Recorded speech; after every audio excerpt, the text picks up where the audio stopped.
This is Property Matters, a weekly catch-up on the world of property, supported by Fairview International Property Consultancy and auctionproperty.co.uk. We're live every week on YouTube, Facebook and LinkedIn, plus our website, propertymatterstv.co.uk. If you're watching on the website, leave us a Google review if you would. And if you're watching on the socials, get involved in the comments section below. The email address to get in touch for any topics you want us to discuss, hello@propertymatterstv.co.uk. There's a podcast version of the show available every week, so you can take us on the move from the podcast platforms on the other side of the screen. So let's take a look at the week's news with our property expert, Joe Joshi. Hi, Joe. Hi, Paul. Good morning. Good morning to our viewers and listeners, wherever you are. So let's take a look at the story that actually we should have probably covered last week, but we got so embroiled in talking about conveyancing that we never had any time left for any other stories. So this actually happened, or at least the subject that this is around, which of course is the Renters Reform Bill, happened the week previously. But it's nonetheless a really important subject to cover because landlords are moving fast to evict tenants as the government's ban on Section 21 evictions looms. This is what campaigners are warning. Housing charities want the passage of the Renters' Rights Bill to be sped up, with more than 100,000 households now having been evicted since Section 21 was introduced, or the ban on it rather was introduced by Theresa May, as she suggested she was going to ban it in April 2019.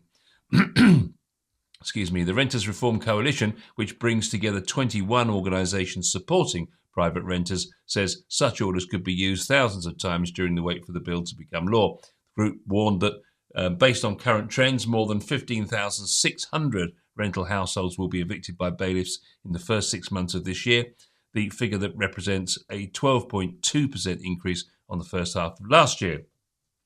The legislation returned to the House of Commons the week before last, of course, for its remaining stages having passed through its first and second reading and scrutiny from the Parliamentary Committee last year. It will then head to the House of Lords for further reading and scrutiny, and the legislation is expected to come into force in the summer. So we've now got the last government pledged in 2019 to ban Section 21s, and since then, over 100,000 households have been threatened with homelessness, and 1 million have received a Section 21 eviction. So those are huge numbers. But then just to put that into context just quickly, if you actually say, yes, they seem like huge numbers, but 100,000 households evicted since 2019. So 20,000 a year, or if another way, 0.5% of all PRS tenancies. So that's just to put it into context and give it some kind of balance. So 0.5% of the entire rental PRS tenancies in the UK, but nonetheless a significant figure. And I guess this all goes back to the fact that landlords are thinking, if I can't get them out in the future, I might as well get them out now. Yes, this has been a very prolonged process. The damage was done when they started to announce that they're going to change the legislation, and we've covered the eviction and the idea of Section 21 notice since 2019 onwards, really, in different disguises and different situations as it's come along. However, the fact that it's looming and hanging around, and has hung around for that long, it is caused a set of problems with landlords in their own mind in the first place, of that uncertainty, and equally for tenants not knowing exactly what was going to happen. So 6 years now, 6 years, give or take, of uncertainty in terms of what's going on and where it is. That's caused a huge amount of problem in most people's minds. And that's uncertainty. Now, the problem with this whole thing about eviction, if you look at it in the big context, like you've just said, it's only a small percentage, a 0.5% or whatever of the grand total. Some of that probably was organic anyway, Paul. It would have been that people were going to be moving, or they were leaving, or they were having those notices served for many other reasons. Some of it could be that people wanted to sell their properties. Others are that they wanted to get rid of old stock because perhaps they had shorter leases, needed a lot of work doing to it. So, but it looks worse probably by the fact that it's gone on for such a long time. To make matters worse going forward, there's still a lot of uncertainty, even though it's had the first and second reading. Then we've had a change of government. Then there's been a change of the type of wording and from what the actual title of this amendment is going to be. So there's still a lot of uncertainty. But you're right, most landlords are thinking, well, I might as well just get out because it's just not viable at the moment. And also, as we ought to think about the fact is that there could be in that 1 million figure, of course, it's quite common for Section 21 notices to be served on tenants when they've actually asked or requested or decided to vacate, because a Section 21 can often be issued even in those circumstances. But there is no suggestion that whether those figures are included, in which case it would be not as dramatic as it looks, I guess. But it's interesting, some of the comments here on this article suggesting that the whole bill should be sacked off, basically, and implementing a national property licensing framework that is unilateral, well-funded and digitally underpinned, mandate digitising all compliance, such as the gas certificates, the EPCs, etc., and implement property MOTs, ring-fence funds for proactive enforcement against legitimate rogue landlords and agents, professionalise the industry into a profession, and that would be sufficient. What's your thoughts on that? Interesting comment.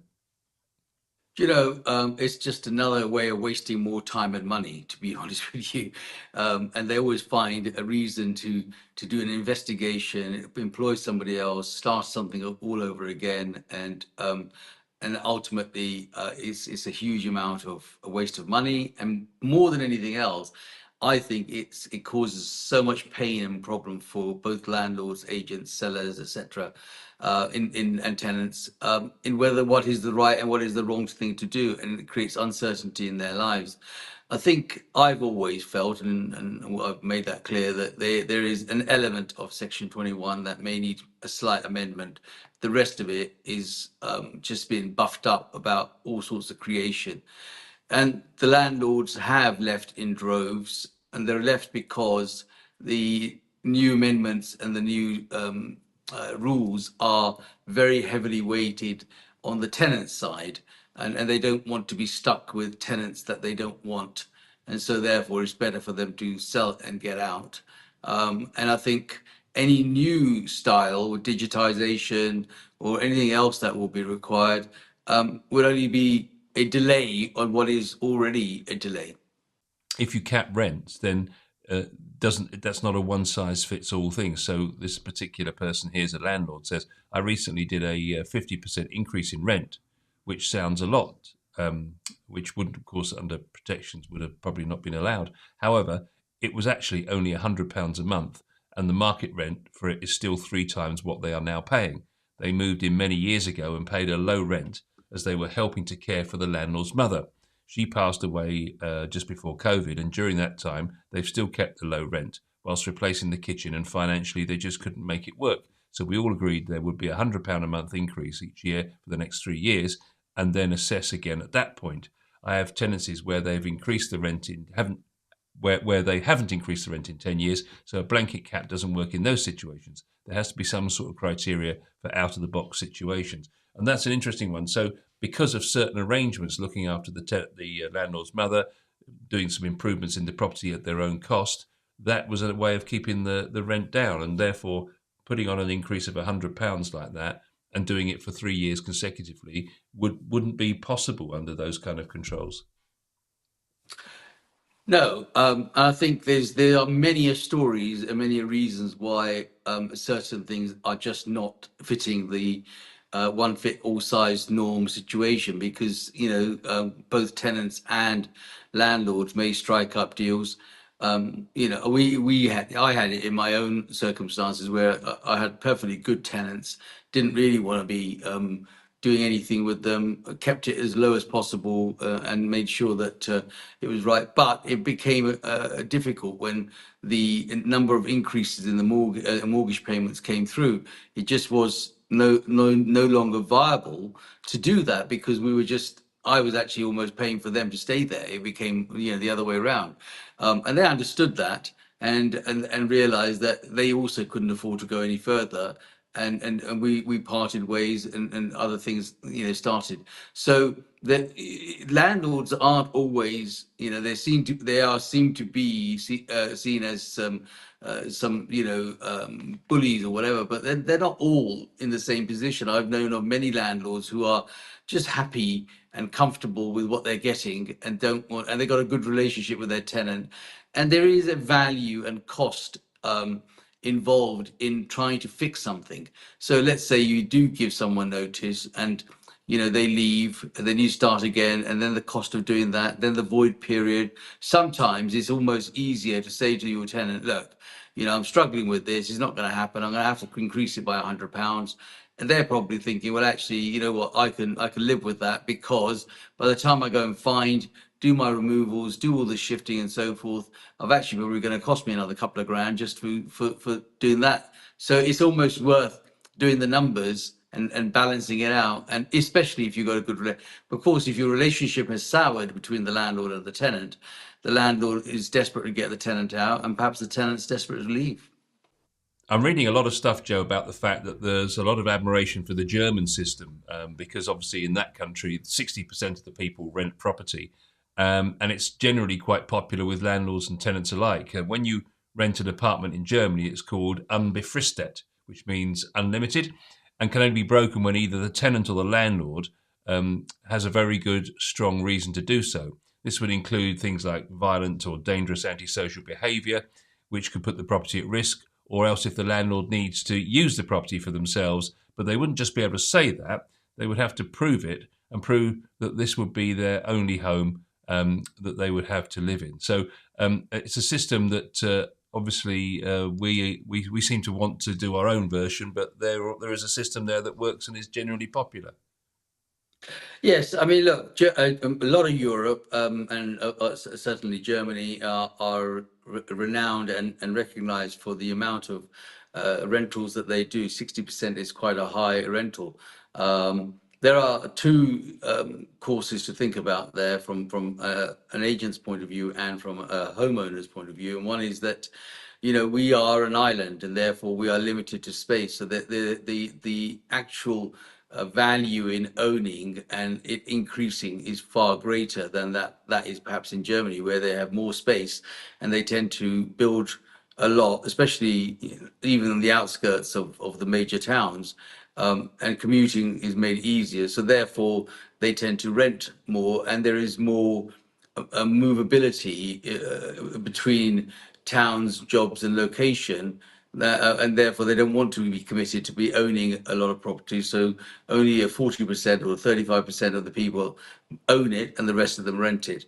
I think the systems are always attractive. I mean, we'd like to see life tenancies and longer term tenancies, but the implication of life tenancies in the UK are far greater than those perhaps in Germany.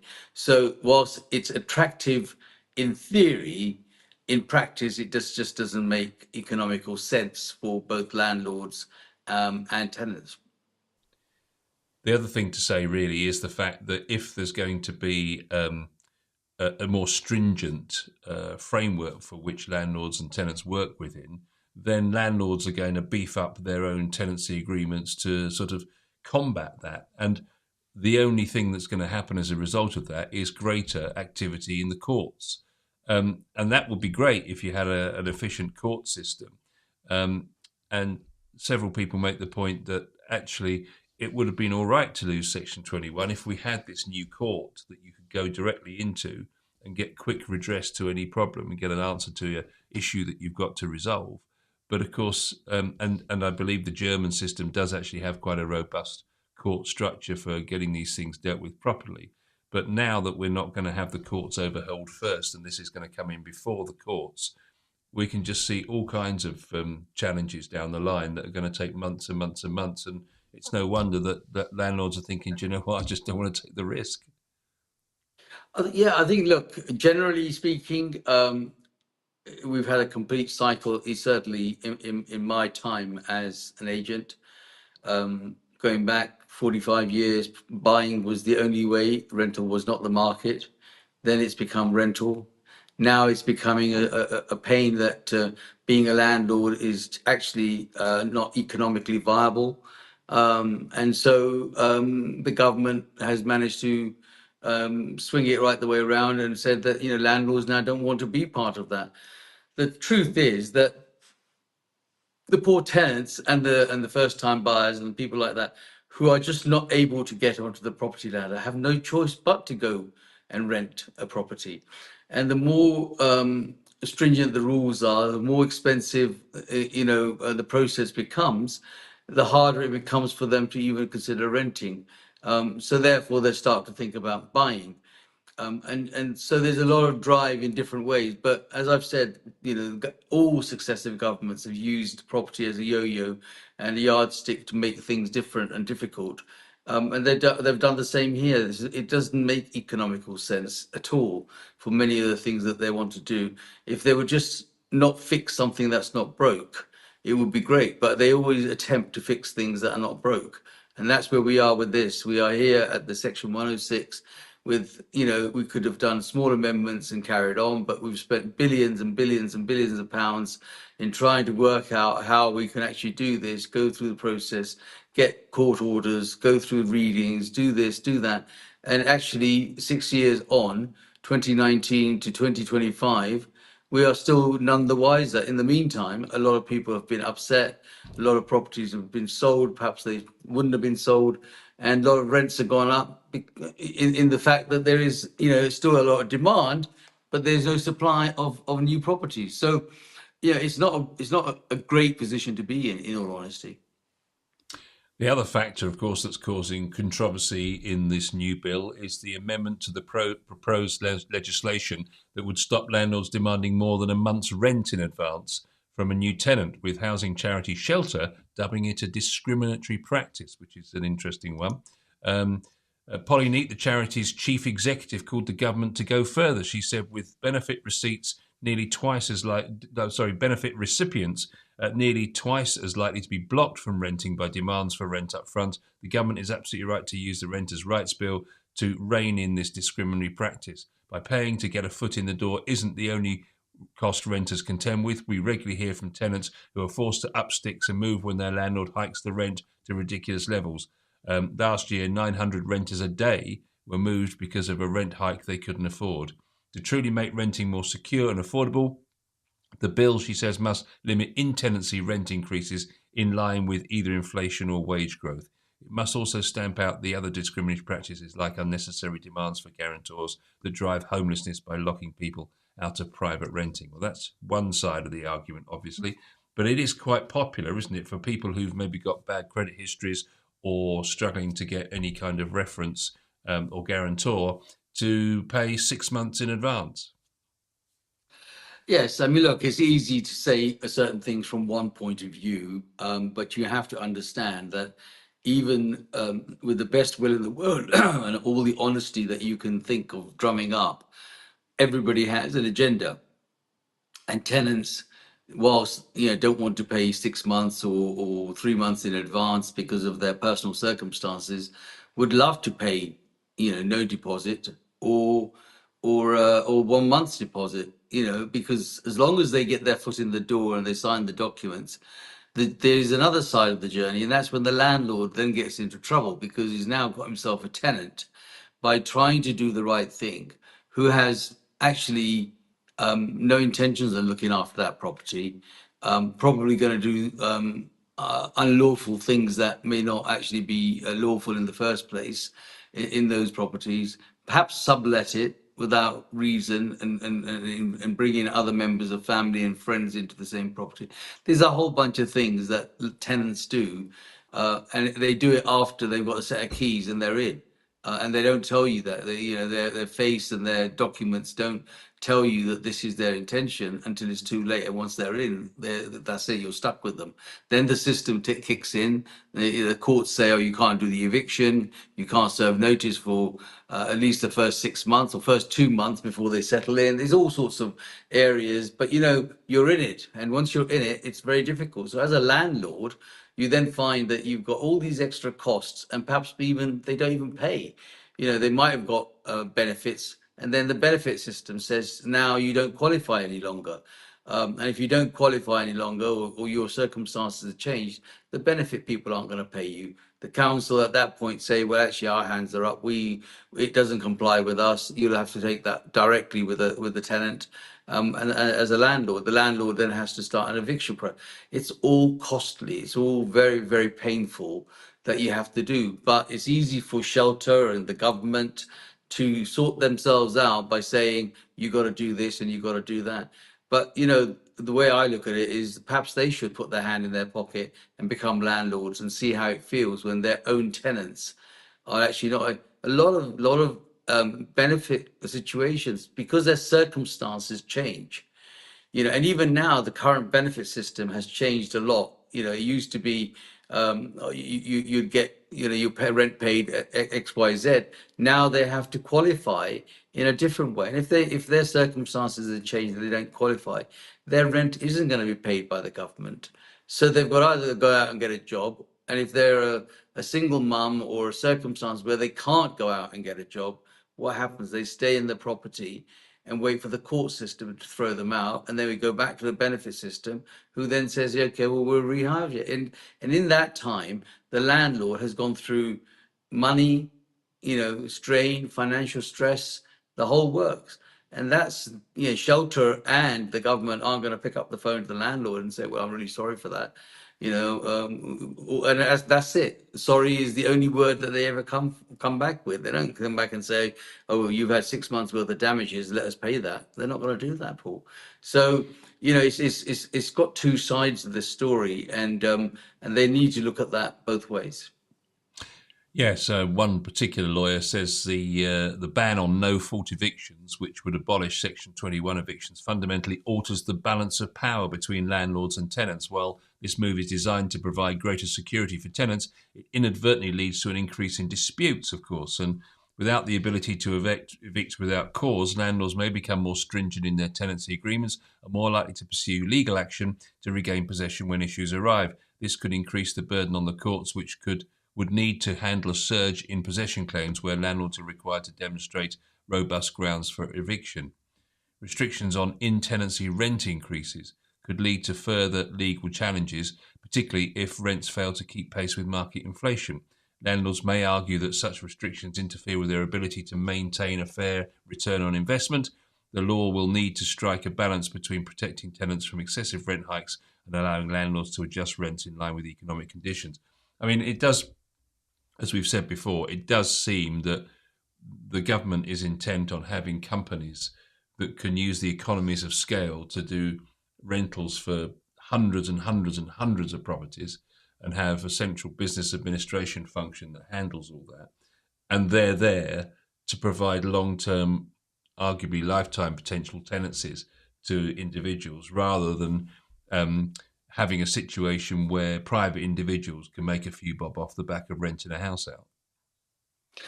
Yes, and in those corporate companies that are now gearing themselves up to being massive landlords, a lot of those are financially driven, and they have no emotion in what they think they're going to do. I mean, the reality is, we go back to that time of the man from the Prue, with his bicycle clips on him and collecting those pennies every month in order to sort of make the potential. And this is exactly the same principle that these companies are. They know that there is a regular amount of cash flow every month, month in, month out. I mean, millions and billions. If you look at the number of properties that are rented out, and all that money that comes in from each person, allows these corporates to use that or reinvest that time and time again. So that drip process is what they're attracted. And now, if you look at the news, more and more of the corporates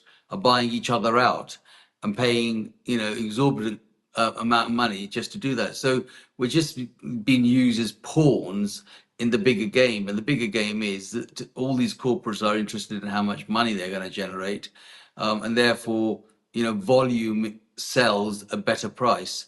They'll buy books. So many companies have been buying letting agency books now and paying silly money for them because they just want that drip process. So as time goes on, they'll end up with a book of 100, 200, 300 million properties, 2 million properties throughout the UK, which are paying. So if you work it out just in basics, if they were earning £100 a day for every property that they owned, that's a lot of money that is coming through, the system. And so they're utilizing that to play the stock market and other areas and increasing their value. It's all about what they can gain. It's not about, there's no emotion in it. Landlords that don't get into it at a lower level for, say, 2 properties, 3 properties, 5 properties, do it because the same thing. They do it at a lower level for their income. They want to make sure that it bolsters their lifestyle. But are more emotionally involved because they are emotionally involved in a smaller number of properties, 2, 3, 4 houses. They want to maintain them. They want to try and keep them upright. They want to make sure the tenant's happy. They want to make sure the tenant pays them regularly. So there's a whole different emotion involved. Whereas in the corporate, it's purely a corporate situation. And of course, there's also a legal requirement now to accept tenants with children and tenants with pets as well. And that again inhibits the landlord's right to choose who they rent to.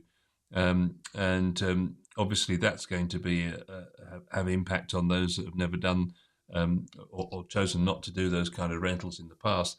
But I guess you can understand where the government's coming from on these advanced rental payments, because if you've got people, everyone deserves a right to live somewhere in their lives, and at the end of the day, if you haven't got a lot of money, if you're on benefits, you're not going to be able to have a lot of money to put up front to costs down to secure the tenancy. So at the end of the day, I suppose to some extent you can see why the government's done that.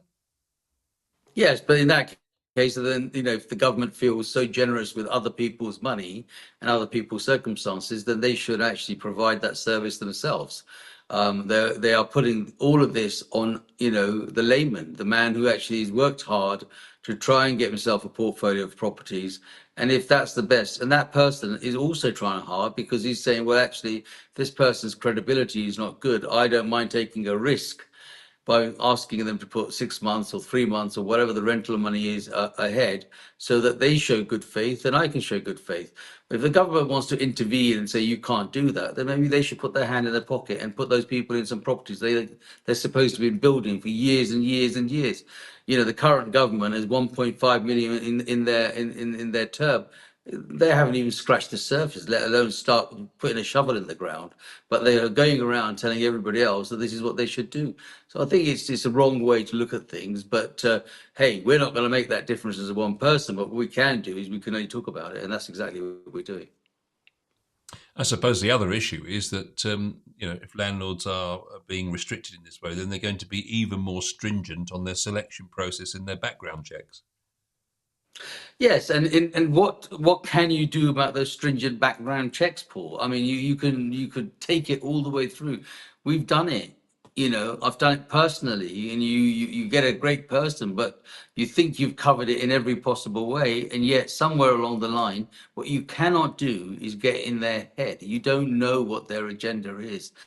And their agenda could be that once I've done this, proven what I need to do, I'll get in. Once I've got the key to the house, I'm moved in, and I can do X. Some people sublet. Some people bring more people coming in to help them pay the rent. Some people do, business from the place, do other things that they shouldn't be doing from there.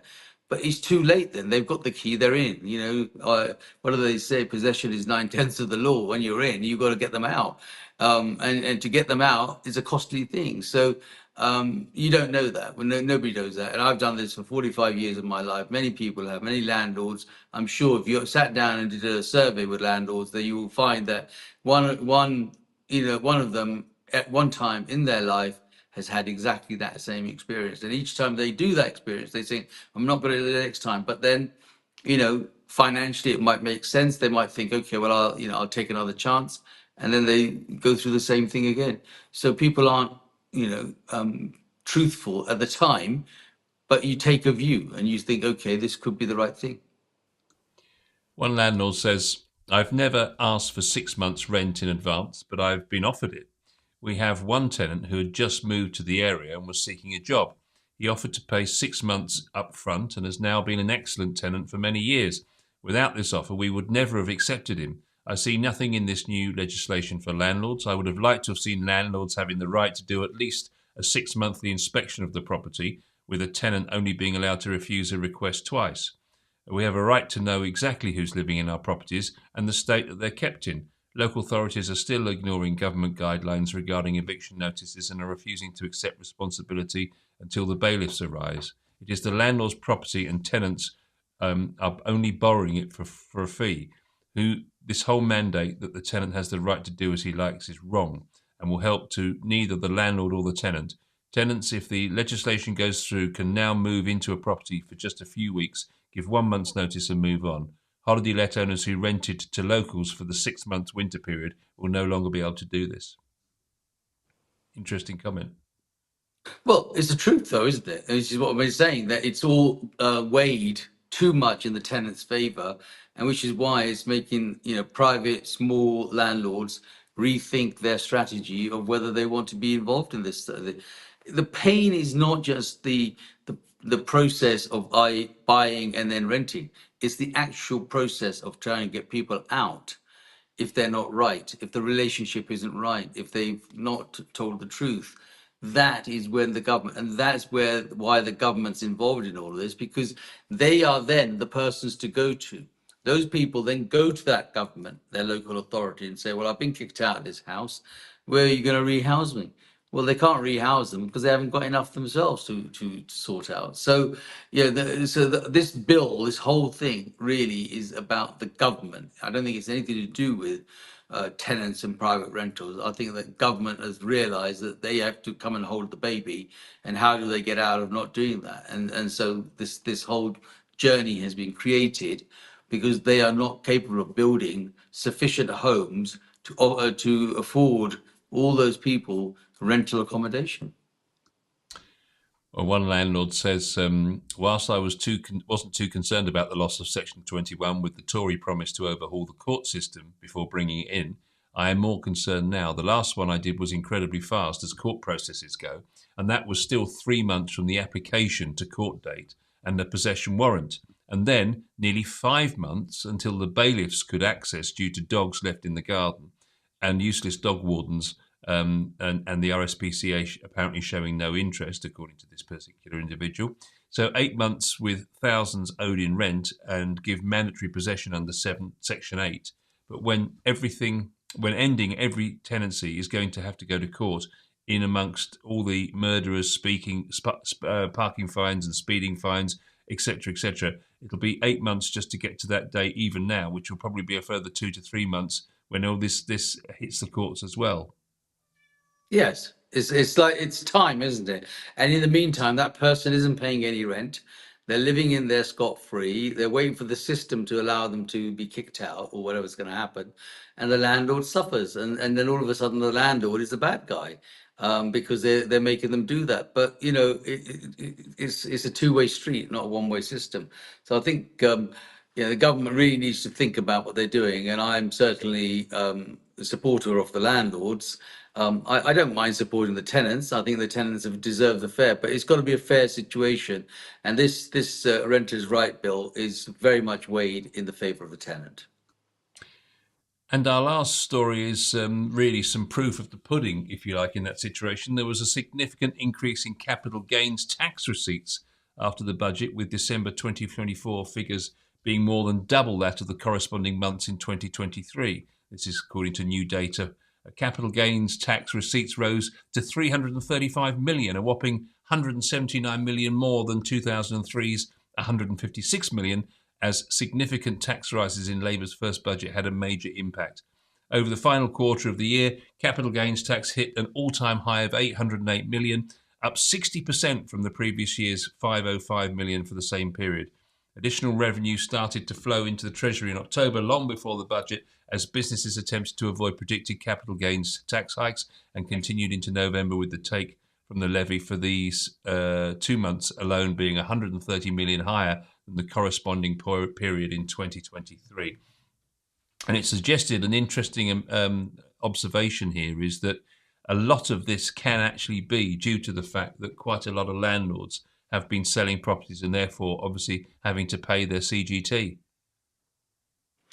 Yeah, so look, capital gains tax is not going to go away, and in fact, I believe that we're going to get a hike in the spring because previous governments obviously relied a lot on stamp duty and capital gains and every other tax that they can implement on homeowners. But this particular government came in and said they were going to, borrow all this money, and because new companies were going to employ a lot of people. Well, they've definitely caught short right now. There's a lot of people are not employing as many people as they think. Their borrowing levels are going much higher, and so they're rubbing their hand in glee at the moment on the basis that at least the capital gains tax is bringing in good receipts without them having to do a great deal. And once they prove that a little bit more, you'll see that in the spring budget they'll probably increase that capital gains tax so that they can actually get some more money in, because they're not going to get it from employers or national insurance contributions.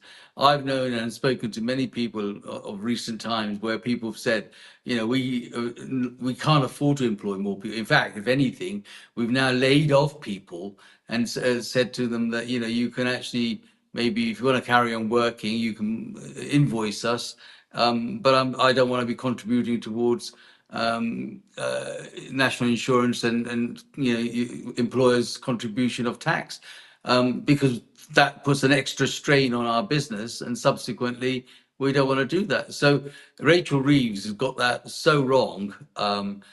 She reminds me of another Liz Truss that's come in and not read the situation right, and now is going to end up having to put up capital gains tax on property up in spring. They didn't do it in that budget because I think they held it back as a little, oh, we're not going to do that for you, but watch the next budget, it will come in, because they've over borrowed now already and not actually able to deal with that. So I think again, the same thing here in from the last government to this one.